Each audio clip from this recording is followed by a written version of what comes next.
అమ్మాయి అయినప్పటికీ తమిళంలో సక్సెస్ అయింది అంజలి. ఆ తర్వాత తెలుగులో రిలీజ్ అయిన జర్నీ, సీతమ్మ వాకిట్లో సిరిమలే చెట్టు, గీతాంజలి వంటి సినిమాలతో తెలుగు ఆడియన్స్ కు బాగా రీచ్ అయింది ముద్దుగుమ్మ.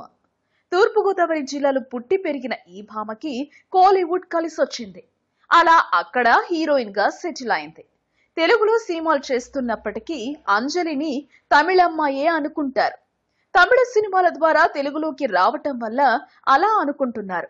అయితే తాజాగా తన చిన్నప్పటి సంగతులను గుర్తు చేసుకుంది.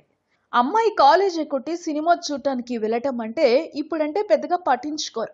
కానీ ఓ దాదాపు 20 ఏళ్ల క్రితం అంటే అలా ఉండేది కాదు. అప్పటి అనుభవాన్ని అంజలి తన మాటల్లో తెలుసుకుందా. 10th క్లాస్ బాగా చదివేప్పటికీ నా కళ్ళు నెత్తిమీదకొచ్చాయి. అంటే మా బ్యాచ్ లో నేను ఫస్ట్ క్లాస్ అన్నమాట. అప్పట్లో బాగా చదివేదాన్ని. దానికి మించిన అల్లరి కూడా చేసేదాన్ని. హై స్కూల్ వరకు నేను ఎప్పుడూ బంక్ కొట్టలేదు. ఇంటర్ ఫస్ట్ ఇయర్ లో కళ్ళు నెత్తికెక్కాయి. ఆ రోజుల్లో నువ్వే కావాలి మూవీ రిలీజ్ అయింది.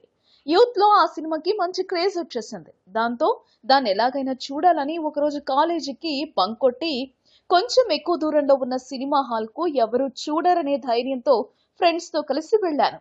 నేను ఇంటికి వచ్చే లోపలే ఆ న్యూస్ బయటకు రావడంతో మా వాళ్ళు నన్ను చితక్కొట్టేశారు. ఆ తర్వాత మళ్ళీ ఎప్పుడూ కాలేజ్కి బంక్ కొట్టలేదని, ఆ రోజులు గుర్తొస్తే ఎంతో బాగా అనిపిస్తోంది అని చెప్పింది. ఈ వీడియోపై మీ విలువైన కామెంట్స్ ని మాతో షేర్ చేసుకోండి.